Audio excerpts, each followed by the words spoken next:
Well, good evening to you and welcome to this program of Walter Rodney Groundings. I'm your host, Dion Abrams, and my guests this evening are my usual companions, Brother Takuma Ogunse and Brother Desmond Trotman, and we'll be talking about current issues in the political landscape of Guyana. Welcome, gentlemen, to this program this evening. Good evening, Good viewers. evening, viewers. Thank you. Well, I think, Brother Ogun, it's fitting to begin this program by complimenting Brother Trotman on his appointment as a commissioner of GCOM. I don't know, you want to Well, say anything on? no, I think that it's a great milestone, both for Desmond and for the WPA. And I think that he will be an excellent commissioner. I support the president's decision. And I know that the people of Guyana will be well served with Desmond working on the election commission. I think he brings to bear tremendous experience, both politically and also on electoral matters. I think we know for a fact that in these electoral matters, the whole question about the character of the individuals become important. I think that we could rest assured that he can be a person that the people would buy out, Okay. and we also know that he's a fighter, and he would fight, for what is right. And we in the WPA we want to argue that the president, in making the appointment or in giving Trotman the nod in front of the other contending candidates, I want to argue that he also was making a concession to the sections in the society who have been expressing concerns that he and his government is interested in rigging elections. Okay. And I see the choices Desmond coming from the WPA and given the WPA historical position, I think the president probably, is making a concession to those critics on the other side, to demonstrate to them that he's interested in an election commission that will be, handle things free and fairly.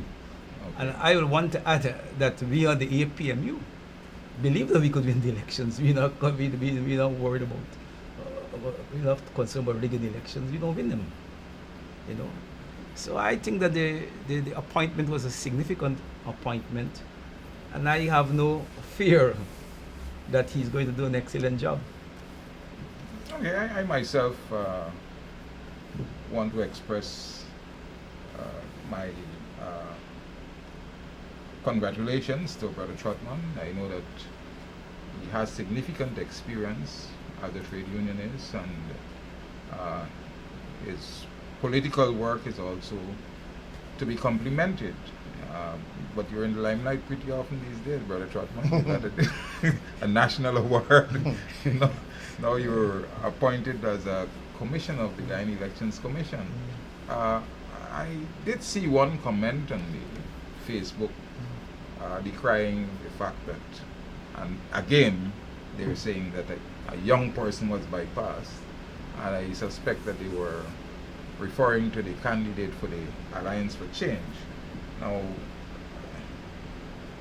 how do we deal with this current criticism that it seems so prevalent in society that young people are being sidelined by the APNU AFC administration? No, I think that is also the AFC's position. I think that is one of the positions they're arguing. But I believe that the election commission at this historical junction needs, mature and experienced persons. We can't send young people there to learn the work. We ain't got time for that. The commission is already almost a year behind this preparation, both for local government elections and national elections. We also have a new election commission chair who will also take some time to settle in and so forth and so forth. And I think that the commission will be well served by replacing the commissioner with an experienced commissioner who could help to, push the work at the commission. It's not time for, a training, there's some things in which, there are certain times where you have to act, in the interest of the overall good. You know, and young people can't just be thrown into election commission. They don't understand, you know, the process, and they got to now learn the thing when crucial decisions have to be made almost from day one in the commission. Particularly when you're dealing with a devious enemy. Yeah, well, not to mention that. Weren't it for the experience of Vincent Alexander the last time Yeah, round, we would not, he would not have even been yeah. in government.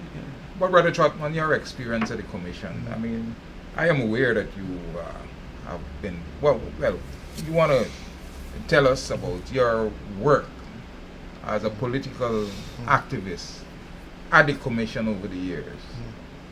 First, I should really start off by saying, Dion, that I felt deeply honored when the president asked me to accept the position.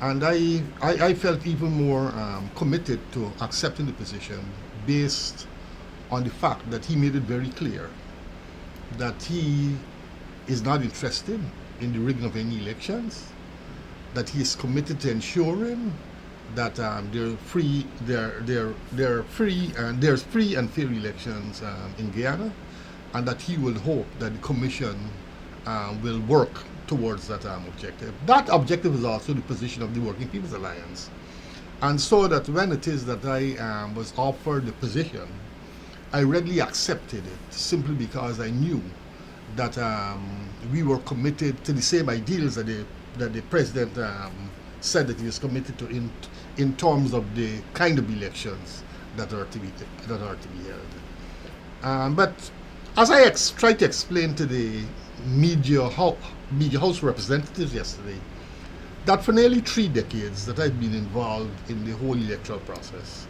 at various levels at the elections commission.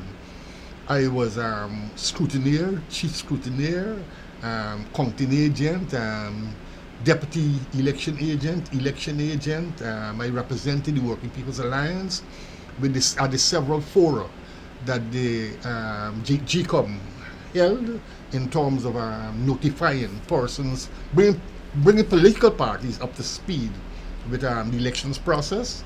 I interfaced with funding agency representatives who participated in several workshops, and it was felt that my contributions in all of those fora were contributions which helped to advance significantly the process. So that for me, the interface with the Elections Commission will not be a new experience. I consider myself to be well experienced, and as Takuma said, in making the nomination, the WPA felt that when they took all the factors into consideration, that I will be a worthy candidate. And the actions of the president actually confirmed that he too believed that I will be a worthy person to sit on the commission.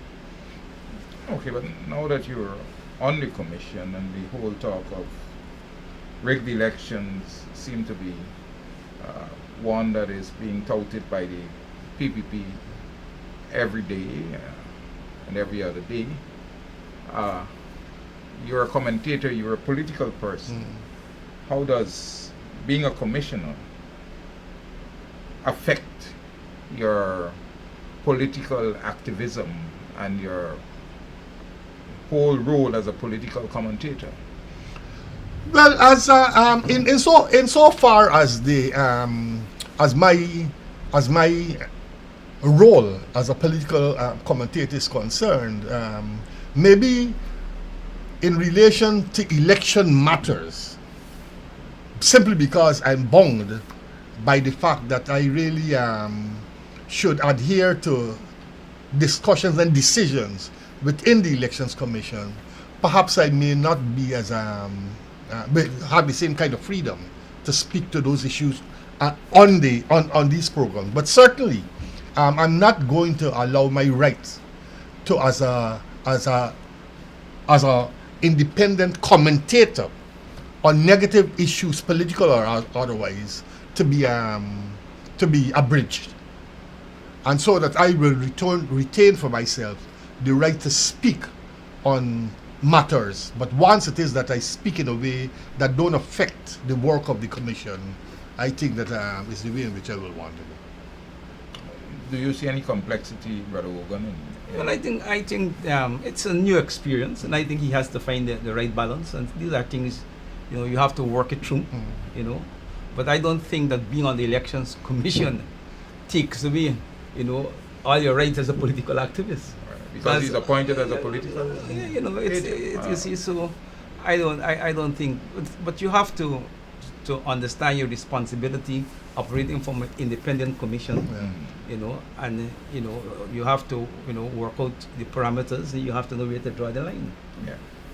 All right, because most of the commissioners are political from people. political people.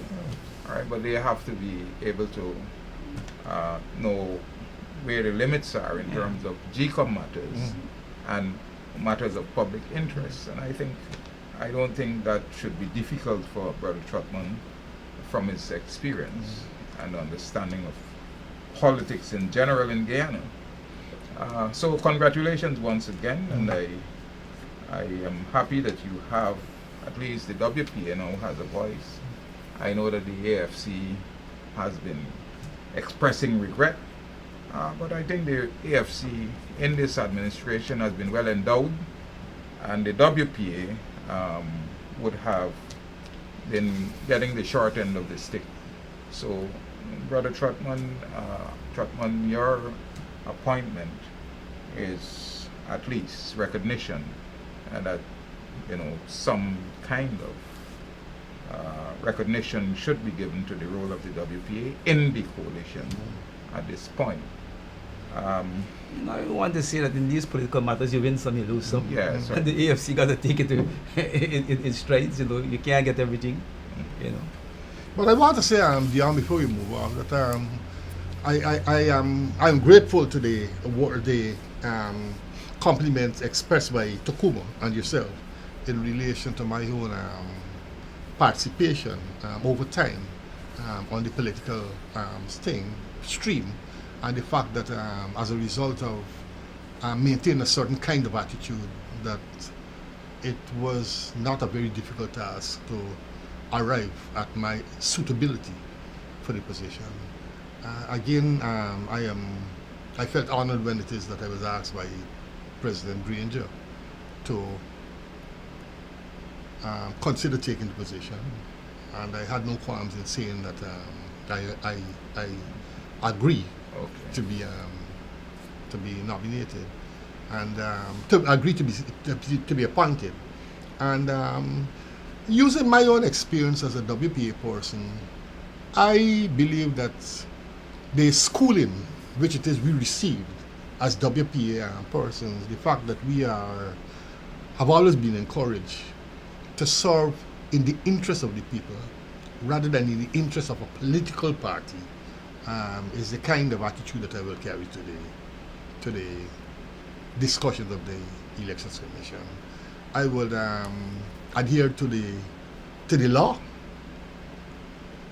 and I will ensure that in making the representations that I will make, that the nation will benefit from my contributions, and that is going to be my sole interest in the work of the commission.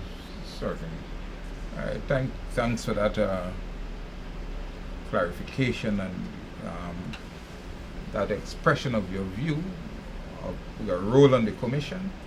Of course, we need strong people there who can really put the PVP in check when they're going overboard. I mean, we've had so many issues with GCOM, with the database being manipulated, all these, the figures being wrongly calculated, attempts being made to reconfigure, the allocation of seats and all of these things.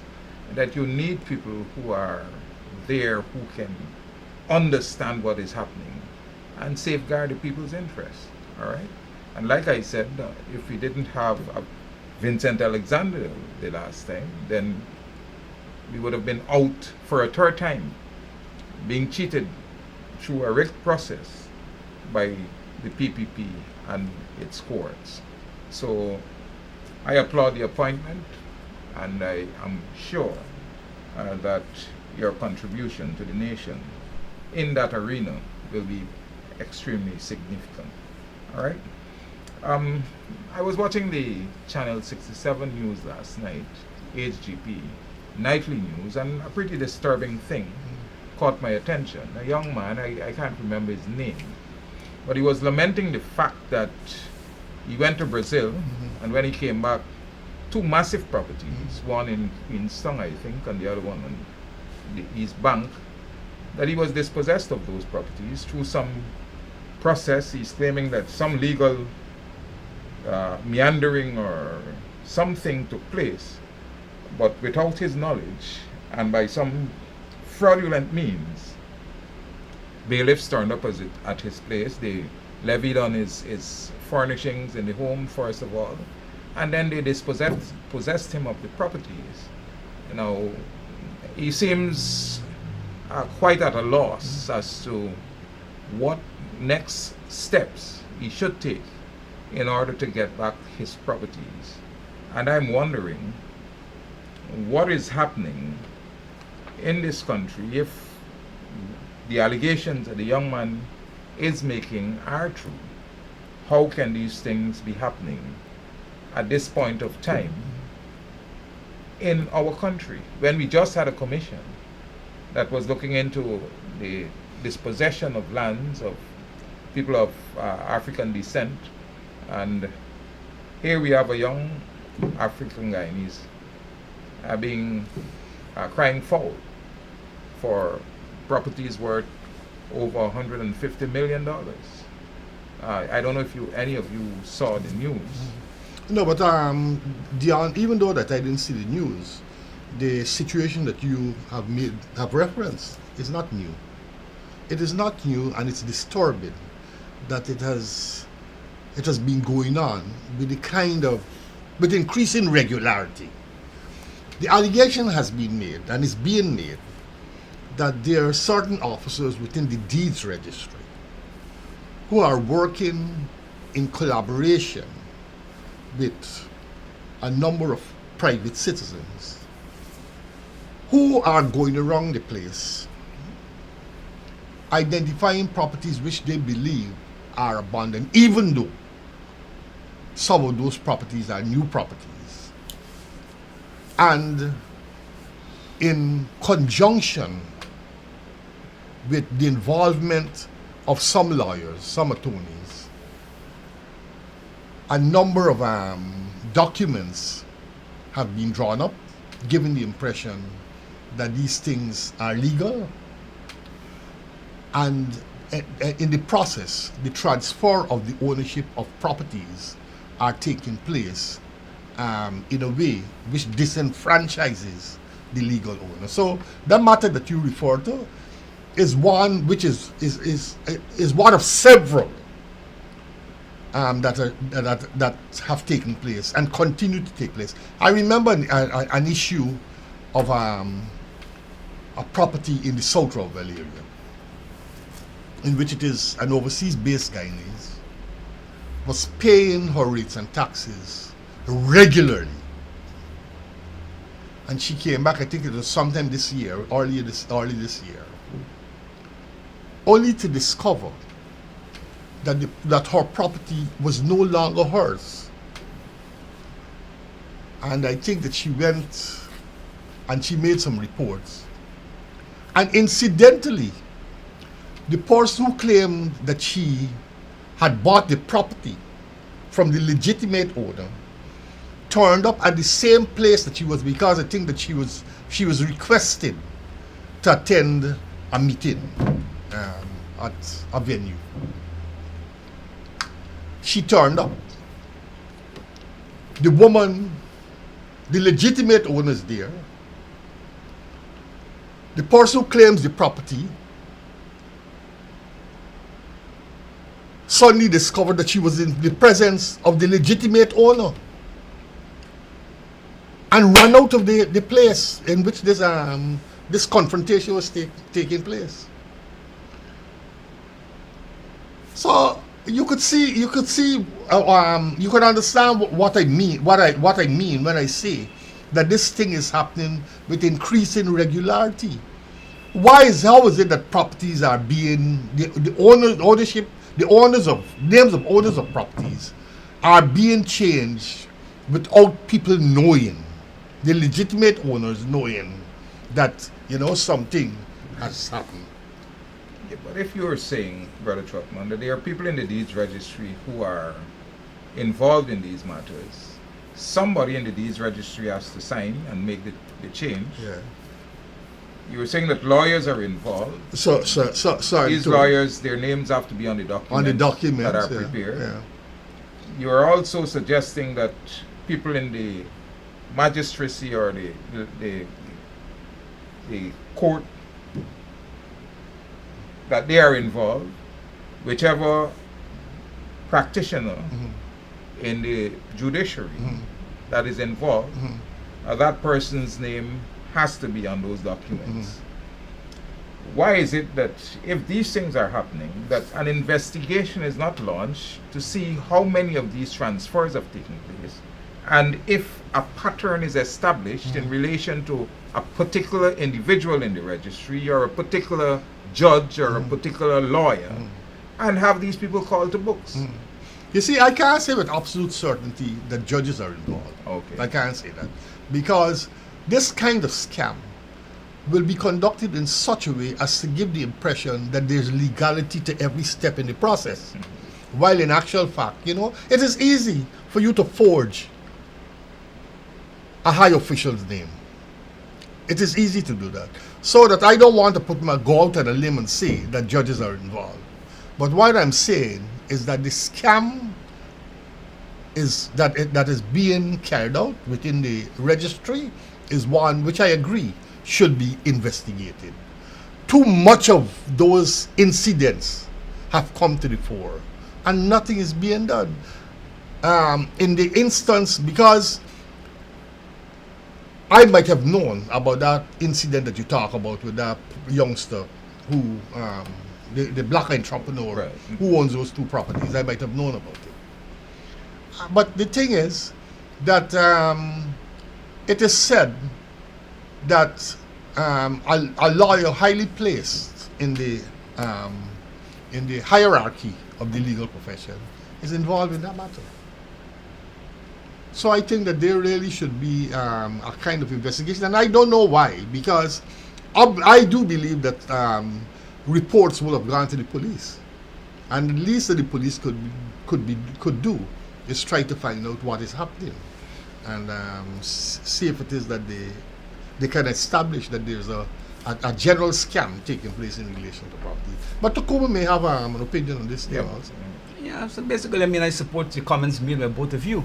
It's clear that this is a racket, and it's a racket that's been going on for quite a while. I think everybody at the level of the judiciary, level of the police, level of the deeds registry, I bet my life that all of them have some indication that these rackets are going on. But once again, we see there seems to be no urgency by no section of the state or the judiciary or the administrative arm of the deeds registry to try to investigate and to try to understand what is happening. And when that don't happen, then it opens the door for people to make acquisitions across the board. A judge or magistrate may not be directly involved in the scam, but there are times when they have to sign documents. And obviously they will sign documents that are produced by the lawyers, and they will assume that the lawyers are acting in good faith, and if they say everything is consistent with the requirements, they will sign on.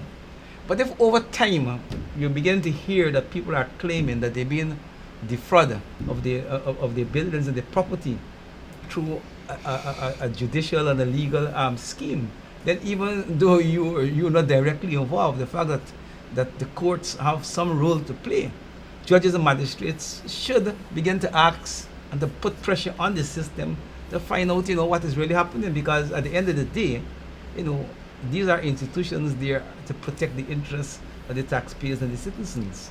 But can the government set up a a body to begin to investigate these cases. Have people put out a call for people who, not another commission, because people are becoming weary and fed up of commissions, but in some way appoint an individual to begin to review these cases so that people who have had this problem can somehow get some redress. I'm particularly concerned about the young man, and I'm hoping that by some means any legal mind who is out there would want to at least get in contact with him. They can contact the Travis Chase at the HGP Nightly News. Certainly, he's certainly going to have some kind of contact for him and seek by what means this thing would have happened and what kind of redress the young man can have.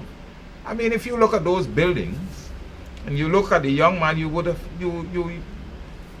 you are going to be, totally dumbfounded that he is going to lose those things because he somehow seems, because his cry was, I don't know what to do, I don't know where to go, and so on.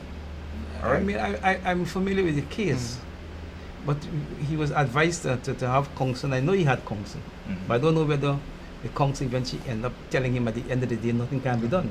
But I know he's a person who could afford to pay for counsel, and he had counsel.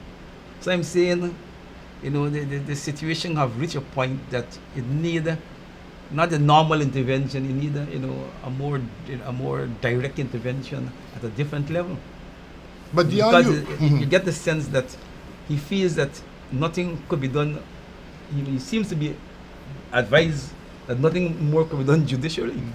But Dion, you asked about the possibility of the government setting up a body to investigate these matters. But isn't the police force capable of carrying out that kind of investigation? Does this not fall under their mandate? Because here it is, you're talking about fraudulent transactions, and I'm wondering if it is that the police are of the view that because this matter seems to have been one that have gone through the legal system, that they don't have any jurisdiction. But I don't believe so, because if there's some illegality, take the example of the woman who a day or two ago was convicted in the court for creating a fraudulent will which dispossessed her stepson. Take that case. What was the police involved in the investigation? Because she presented a will to the court which claimed that the things made by her dead husband was the will which the will was presented. She gave the impression that the bequests made by the thing were in keeping with the husband's wishes, and it turned out not to be so. But when this was brought to the police, was this brought to the police attention? And the fact that she was charged for presenting a fraudulent will had to do with, I believe, with the police investigating and making a case. Similarly, the police can investigate and determine whether there's truth in these matters and act. So, as political persons, can we intervene on behalf of this young man, write the police, asking them if they're not proactive in dealing with the matter, that they launch an investigation to determine how it is that these things were transferred outside of the knowledge of the gentleman, who is at this point seemingly at a loss in terms of the way forward for him. Well, I would believe that the first step, if he hasn't taken this step as yet, is for him to go to the police and report the matter. That should be the first step that he has taken, and everything else that will follow, depending on what he has done. But he should initiate the request to the police for an investigation into the matter, because he's the person who has all of the facts, and he can say to the police, look, this is what happened at these times, and let the police say to him that they can't do anything about it. Okay. Or let the police say, well, look, we look into this matter, and he pressed them to look into the matter. But I find it hard to believe that in a matter of large-scale fraud that has been taking place in relation to the transfer of people's properties from legitimate owners to fraudsters and those guys are not being looked at. There are too many of those cases, and there needs to be a determination of what is happening. Well, I will advise politically, what we could do is to make contact with, you could make contact with the gentleman and try to get him on next week on the program, so he could, state his case. And if we know anybody else who may have a similar complaint, and we actually do a program With people who have these grievances, I mean, in that way we will be bringing political pressure to be bear on the various agencies. And we can advise him, as Brother Trotman said, to make a report to the police. Let him start. If he hasn't gone to the police, let him go to the begin by going to the police, and let the police tell him what is it they can do or not do. Yeah, because I don't believe that the police should be taking their hands off attitude with this matter. Because fraud is something that can be very subtle, very devious, and it takes a very keen kind of attention and investigation sometimes to unravel where the fraud actually took place. And I mean, that requires, some kind of intelligence from the police, and they really should be investigating it. I mean, because I have a case in Buxton there where a guy came back from the States, and the properties that his mother bequeathed to him and his siblings are into people's names that don't even reside in the village.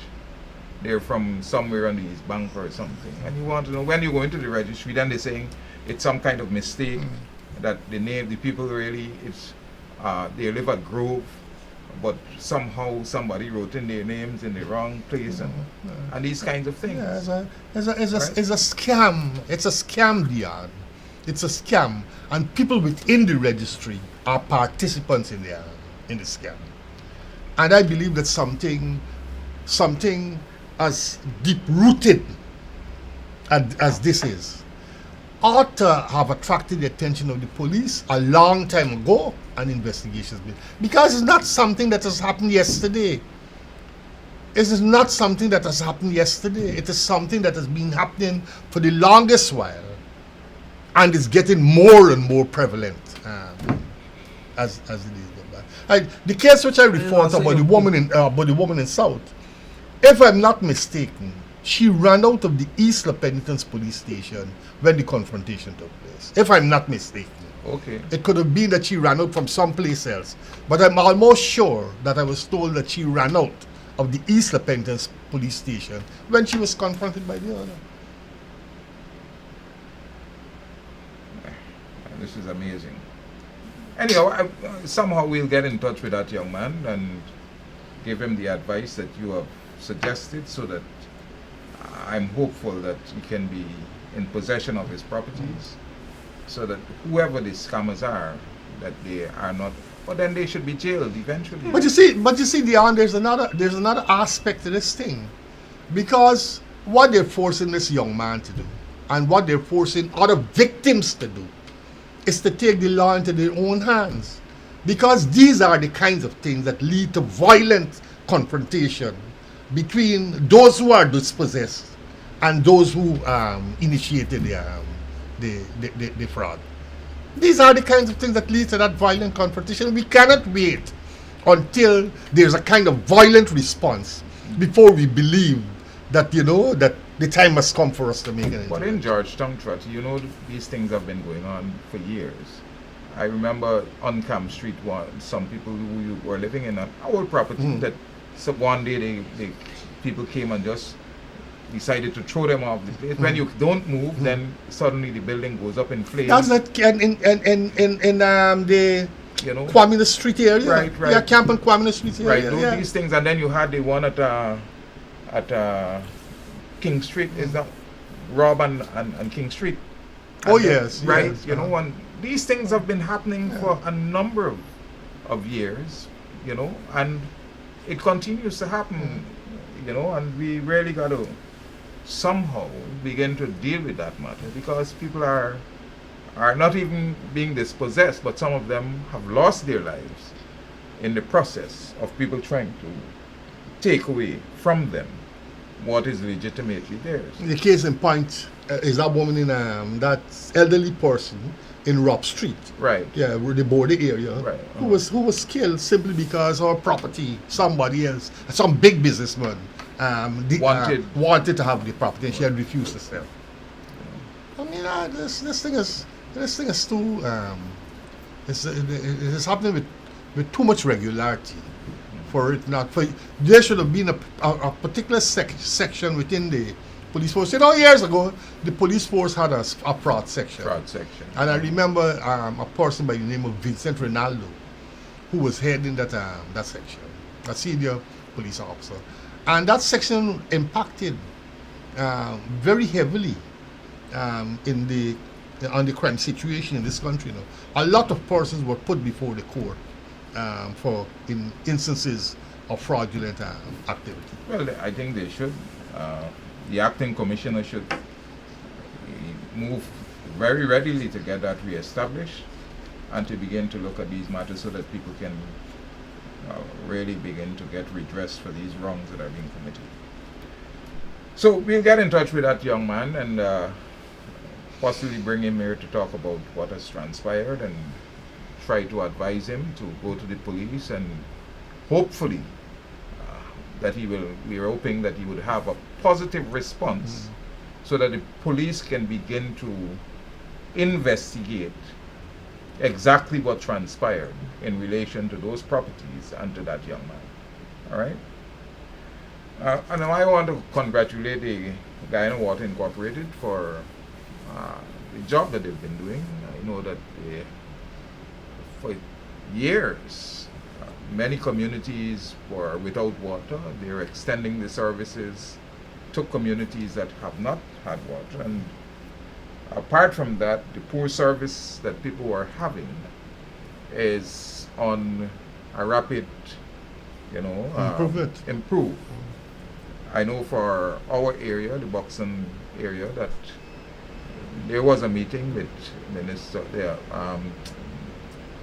Van West Charles and other representatives of the Guyana Water Incorporated, and they did make some promises, and they are fulfilling those promises. At the moment, you have water getting right up to the top of the building, and That's good. yeah, you don't have to be fetching water anymore from downstairs. So they've put in booster pumps. Yeah, they've boosted the supply so that I don't have to leave where I am to go down in the village when the mornings come to fetch water for my mom and all these things. It's a great relief to people because that's a burden that you have had, having to fetch water. And then even if you have to wash your wares and so on, you got to go downstairs, put water in a bucket, go to the sink, dip, put in a bowl, and then you wash and rinse. So the quality of the water, I notice, is also on the improve. There is still some way to go because the iron content is still there. So that if you leave the water for a while, you can see the red settlement at the bottom. But I think the step that is being taken is one that is indicating that they're going in the right direction. And I know that this is not for Buxton alone. All right? I did hear Mr. Van West Charles saying that he's concerned about the cost of building wells in the country. And from what he was saying is that the people who are given these contracts are incompetent in dealing with the contracts. So that when they commission a well, that you have to service it in 2-3 years, and that you have to keep going back to expend monies to repair it. So the company that You're not getting value for money. no, you're not getting value for money.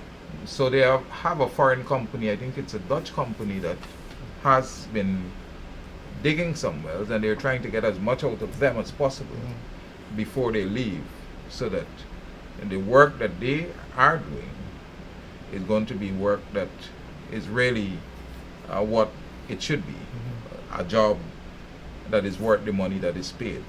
All right, so that you don't have to go back all the time to have to repair and to fix and to do these things. So hats off to the GWI, and I hope that people can recognize the good things and not only talk about the bad when they're happening. All right. Dion, I want to join with you in congratulating GWI in relation to the work that it's doing, because there's been a number of reports from around the country which have talked about the the improvement in the water supply situation in the communities in which those people reside, and so that it seems as if it is that GWI are really doing something good in terms of its obligations to the people of the citizens in the country. In relation to the well drilling exercise, I to a certain extent agree that there are persons who are contracted to do this well drilling in Guyana who have not been doing a good job. But I don't want to, while it is, I understand why GWI will want to go with an experienced foreign entity. They shouldn't totally abandon all of the local contractors, because I'm quite sure that within that group of contractors there may be one or two, a few of them, who are capable of exercising the standard requisite works. And so that I will ask GWI to really look at things in a more macro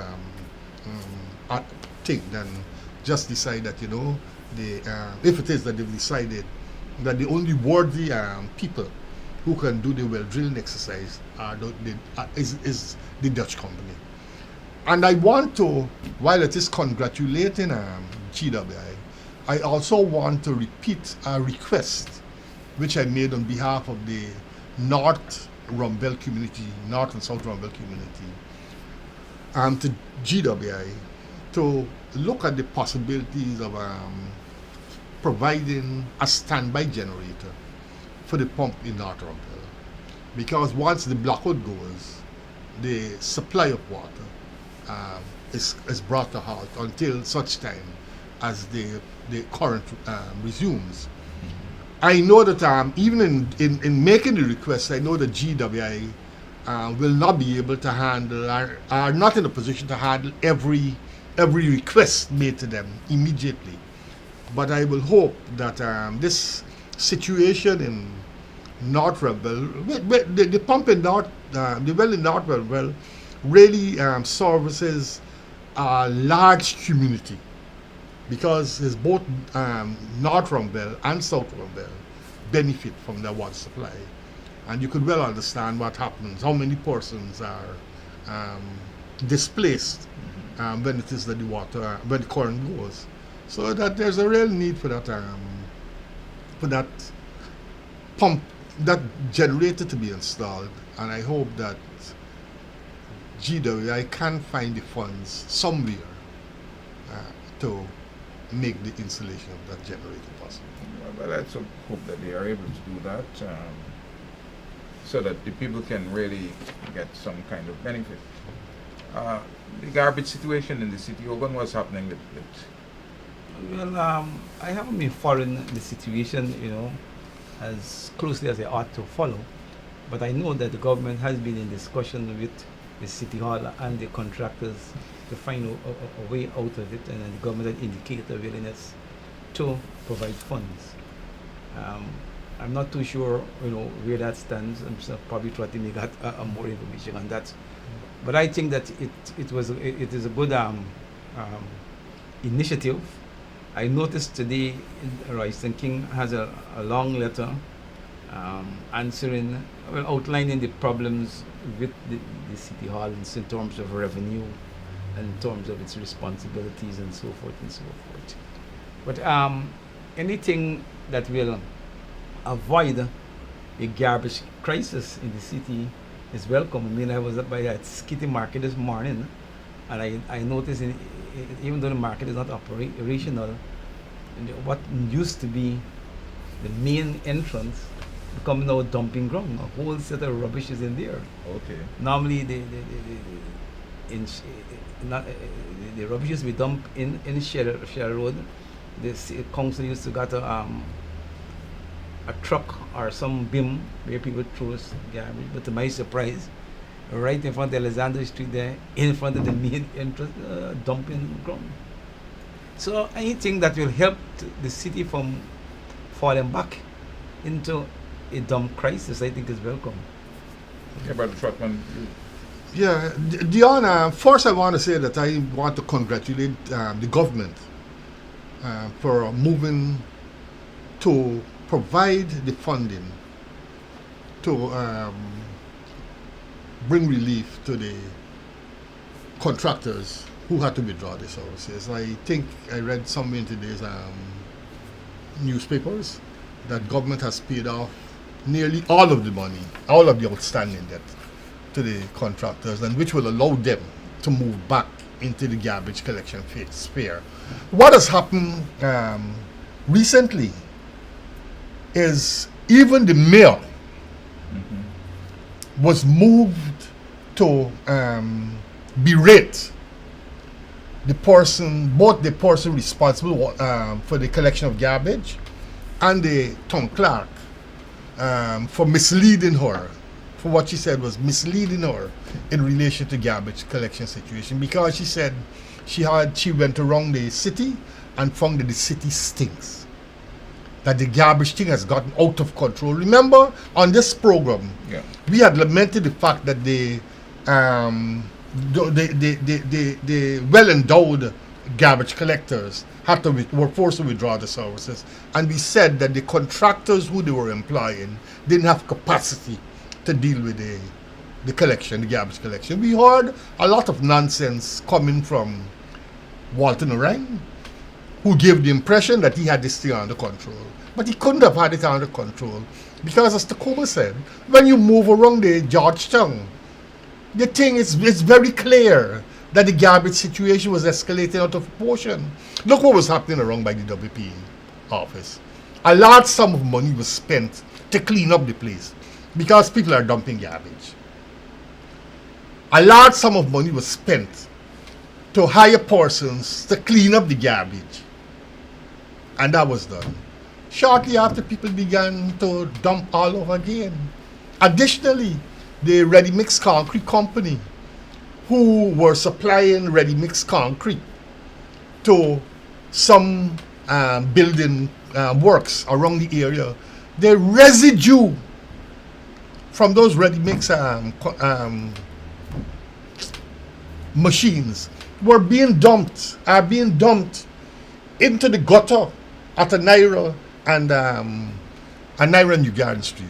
And I reported that matter to City Council on at least 4 occasions, and up to now nothing has been done. But the garbage situation was allowed to get out of control simply because it became unmanageable in relation to how City Council could have dealt with the thing. And so that I'm happy that now we have the reemergence. We'll see the reemergence of Savants and Puran Brothers in the garbage collection exercise. And I hope that this program that Walter Lorraine is talking about introducing, where it is that he said that the contractors with capacity will get a smaller slice of the cake, I hope that he understands the importance of ensuring that the garbage collection takes place in the kind of way that will bring relief to the possible escalating health situation that awaits.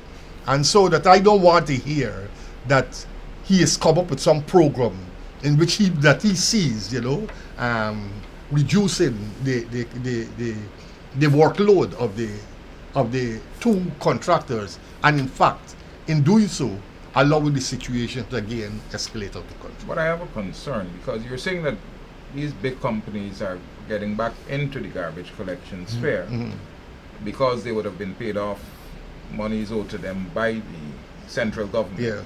Not central government, by the city council. Money owed to them by, By city, city council, council. but the debt has been taken over by central By government. central government. Yes. Right. Now, this is a payment for monies owed. How are they getting back into the situation? Is it a situation where they're going to start working again and have another accumulation of debt so that we're going to end at the same position where we found ourselves at this juncture, so that the government will have to step in again? Well, I am hoping, first, in moving back into the situation immediately. I understand that by Monday or Tuesday, we will see both entities back in the thing. And in doing so, I believe that it's because they have a social conscience. And they feel that they cannot sit by and allow the situation to escalate out of control. And so I want to applaud them for that decision. But I'm hoping that in executing a new phase of garbage collection, that the city council will introduce a payment plan which is far better than the previous one that they had, and so that the collectors will be compensated for work done in this new phase. If I was to give a response to the question you asked, I mean, I think we almost get back to square one. I don't think until, I mean, I agree that there's a lot of mismanagement at City Hall. But fundamentally, I think City Hall got a cash-strapped thing. The earnings, the rates and taxes and so can't really, rates and taxes for houses have been increased, haven't been revisited for 20 years. There are a lot of people, business people who pay in pittance. And I think until there's the political will, because this involves central government, because they can't do it without the collaboration with central government. Now, until there's a political will to deal with that problem, I think any people who have to manage the city will got that problem. But the government has to look at this whole city hall problem, because it's not just only money, it is mismanagement, it's corruption, all kinds of things in the mix. But at the end of the day, I think we have to start by recognizing that the council has to be allowed to be in a better improve the revenue base. Revenue base. Yeah, but it's not a phenomenon that is peculiar to the city council of Georgetown. Even the NDCs have the problem, because no kind of valuation of properties, as you pointed out, would have been done for a number of years. So what you find in many of the neighborhoods is that people have massive structures and they're paying the same rate that they were paying 40 years ago. Right. And they're paying the same rates as people who have small cubicles and so on. You have business places that are paying domestic rates, all right? So a countrywide, valuation of properties should take place. So that they can be brought in line and be paying the taxes and rates that are due based upon the size of their properties and the kind of function that these properties are involved in, whether they're businesses or domestic dwellings or whatever, all right? And so you restructure the rates to reflect the situation on the ground, but that is not happening, and nobody seems to want to do it. But it's a big political issue, and governments, all the governments for the last umpteen years have been very careful to tread on that situation. But I will hope that as the economy improves, because I don't know that it's a tricky thing, because I don't know how you could do it, because I wouldn't like to see the government increase overall taxation, in the city for housing, and affect the poor significantly. So I don't know whether they could do it selectively. I don't know what the law says, but I think it should phase in, and it should, because you have to, and the villages are worse. The villages are worse. So it's a tricky thing, but I think something has to be done. Yeah, because in the villages, for instance, people come, they want to know what happened to the roads, when you're going to do this road, when you're going to do that road. But NDCs really can't do roads. They don't have the capacity, they don't have the funds to do it. And many people seem not to have this idea. The first thing they say is that I'm paying my taxes and look out the condition of my road and so on. So you got to take pains to explain to them, well, look, all right, the taxes that are received, and if you get at all, because so many people are not paying, all right, when you budget, because the budgets that you make are and based upon an estimation of taxes that you should collect, all right, but when you get to December and so on, and you realize that sometimes you're just about 40% in terms of collection for what you would have. So what you see on paper as a budget is not the actual figure that you have on hand, all right? And so roads and those kinds of things, you've got to work through the Ministry of Communities, you have to beg the Ministry of Public Infrastructure, you have to go to basic needs, you have to work through the Ministry of Finance, all right? So that people can get the relief they need. But the council can't do it.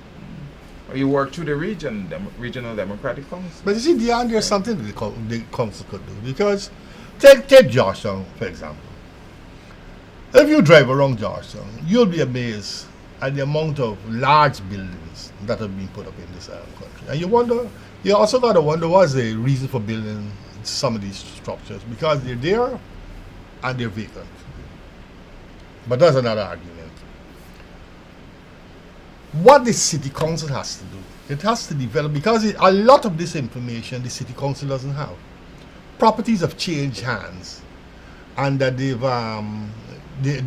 been, large buildings have gone up in a place. I don't know, it seems to me that when it is that these plans go into the city council, it gives them the opportunity to develop the database, improve the database on buildings that exist in Georgetown. But I don't know that if that is being done. I don't know if that is being done. And so that if it is that you want to make a case for a new valuation, because you don't have the information which will support the arguments for this valuation, I don't think that you find yourself in a good position to make the case. Though I agree that there should be a revaluation of properties over a given period of time. When I was a regional councillor between 1992 and 2001, every year there was a talk of valuations, new valuations taking place in all of those NDC areas. Nothing was done. Simply because part of the problem had to do with the absence of personnel. And so that they were trying to find retired overseers to take on part of the workload, but it wasn't successful. And I don't know that the valuation department Has the capacity. valuation division as presently configured has the capacity to do the kind of work. So that there has to be something has to be, somewhere has to be found. But I believe that it's important for the database within all of the local government areas to be upgraded, so that people could have an active sense of what is the situation in these communities. It's hard to believe, the point that you made, it's hard to believe that you got these massive structures where the people paying, and it is happening in Georgetown as well, where the people are paying the same rates as persons with private dwelling houses. Well, it's something, so many things that have to be fixed. Regulation is something that has to be pervasive throughout the country, and I'm hopeful that at some point we can get there, because if people want the benefits, then they have to be able to. I mean, you see, when they go to the United States and these places, they got to pay. They got to pay for the water that they use. They got to pay for the water that they dump, that goes out through so they got to pay for everything. And they don't complain as much as they complain when they're here. But of course that, because those economies, the income is much more amenable to such in some instances for some people. But we're hopeful that we can get to that point where the capacity of the NDCs and the municipalities can be strengthened for them to be able to undertake the works that they have to. All right, it's been a pleasure having you gentlemen on the program. Look forward to being with you next week. Same time, same channel, when we have another discussion on matters pertinent to the people here in Guyana. Good night and thank you for being here. To the people out there, do have a good night. Thank you. I see.